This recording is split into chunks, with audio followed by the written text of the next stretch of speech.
The initial years of any institution's life are most important as they set the work culture, ethos, and standards, which provides the foundations for future successes. I'm happy to note that the Competition Commission of India has been able to build a strong foundation necessary for any world-class regulator. Over the last 2 decades, competition law has been embraced across the globe. About 130 countries, both developed and developing, have instituted competition law and competition authorities. Credible and robust institutions are necessary for sustained and broad-based growth which leads to welfare. The world economy is more integrated today than during the peak of the early 20th century. Looking to the future, we expect the years ahead will be characterized either by the stabilization in the level of globalization or further integration. The real challenge is to bring about a sustained economic growth by addressing the dual concerns of efficiency and equity. The need then is not just for the growth that is rapid, but growth that is broad-based in which all sections of our people have a stake. Growth that embodies the mantra of Antyodaya through Sabka Saath, Sabka Vikas, and Sabka Vishwas. Hence, building credible institutions for sustained and equitable growth is a priority. Economic growth is possible when we have a solid foundation of competition and innovation. Disruptive innovation is not a new phenomenon.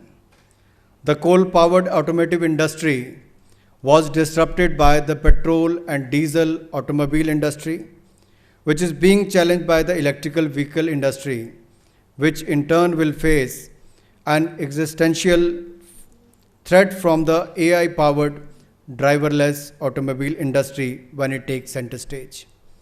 Disruptive innovation is now a very common market strategy. It is an alternative path for entering the market rather than engaging in the frontal competition with incumbents, where they would be disadvantaged due to lack of economies of scale. The current wave of digital disruption involves a confluence of enabling high technologies that have been coordinated in such a way that they have facilitated low-cost commercial exploitation via simplified application softwares. This introduces new products and business models, all of which spur innovation, contribute to enhanced efficiencies, and greater competition in the market. In some sector, where traditional business models which have been dislodged by the emergence of radical innovations, it has been seen that the traditional players have resorted to lobbying with domestic regulators for adoption of regulations that can delay or even block such innovations. In some cases, the traditional businesses have taken matters to court on one pretext or the other in the hope of seeking favorable decisions, protecting their businesses from the onslaught of the digital economy, products and services. Neither must the regulatory regime be too soft nor too stringent to kill innovation and disrupt emerging business models.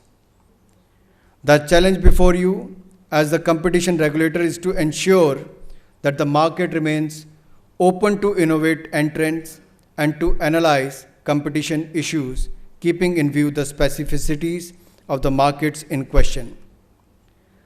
Our enforcement must find the sweet spot between the competition policy and industrial policy.